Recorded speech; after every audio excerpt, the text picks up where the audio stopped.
Hi guys, I'm Lix and today I have a review video for you guys. These are a set of detail watercolor brushes and I got these also for my birthday from my good friend Polly, so shout out to you Polly if you're watching this. These brushes are 12 long handle detail brushes and they're synthetic sable, so they're pretty good.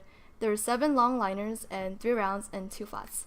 Obviously I can't test all of them out, so I'll be picking a few and I'll be testing them out and seeing if these brushes are good and also doing a demo. So thank you guys and let's get onto that part.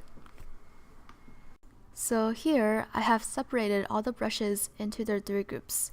I didn't mention this before, but just to clarify again, the 3 groups are liners, flats, and rounds.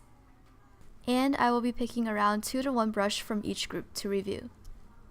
For the liners, I picked size 0 and size 10-0, which is the smallest. For the flats, I picked size 4, which is the larger of the 2. And then finally for rounds, I picked size 0 and 10-0 again, the same as the liners. After I picked the brushes, I grabbed a scrap piece of watercolor paper and I wrote down the 3 categories as well as the size. When I first laid down color with the liner, I was so surprised at how thin the line was. It was quite amazing because I've never had detail brushes before and this was definitely a first for me. So I am just making a thin line and cross-hatching and just different strokes to see how they react. So the flats were just as I imagined. You can get more variety of lines by varying the weights that you put on the brush. And finally the rounds. The rounds are probably my favorite out of this entire set because they're just so versatile, and because the hairs aren't as long as the liners, it's a lot easier to control. So you'll see me using that a lot in the demo. And here you can see the lines that I made more in detail. So yeah, these brushes are really good.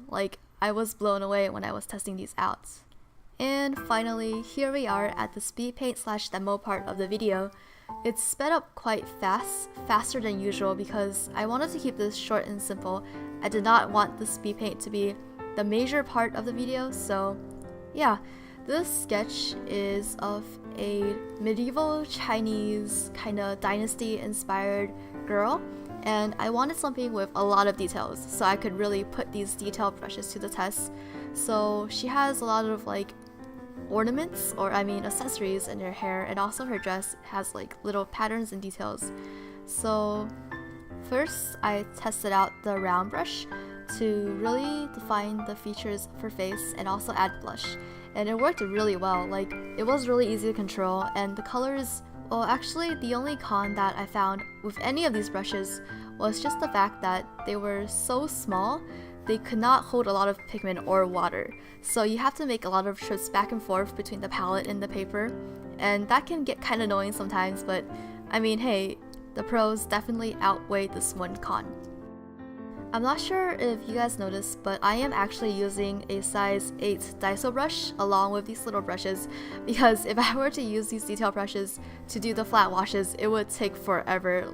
These are for details and they're not for laying down large areas of flat color. And I somehow realized that I never mentioned the brand of these watercolor brushes. They're from the Pro Artist Supply, and this series is called the Virtuo Pro Series 902L.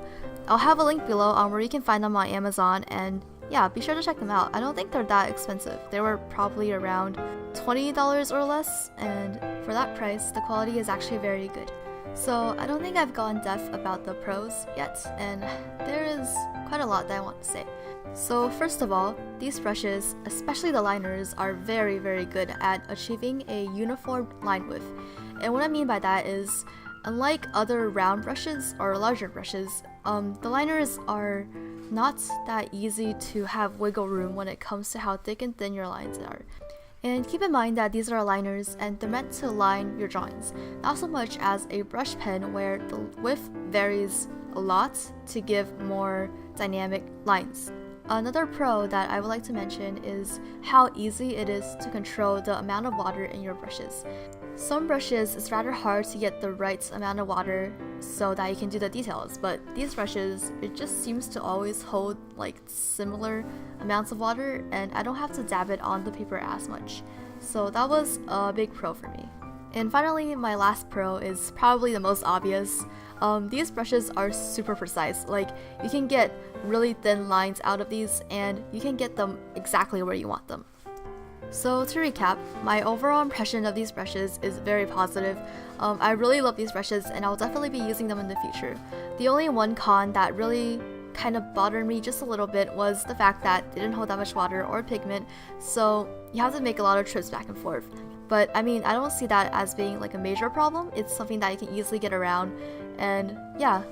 Thank you so much, Polly, for giving me these brushes. I love them so much, and I'll be using them a lot more in the future. Also, thank you to you guys for watching this video. And I think this might be the most fun that I've had making a video for this channel. So yeah, hope you guys enjoyed this, and I'll see you guys in the next one. Bye!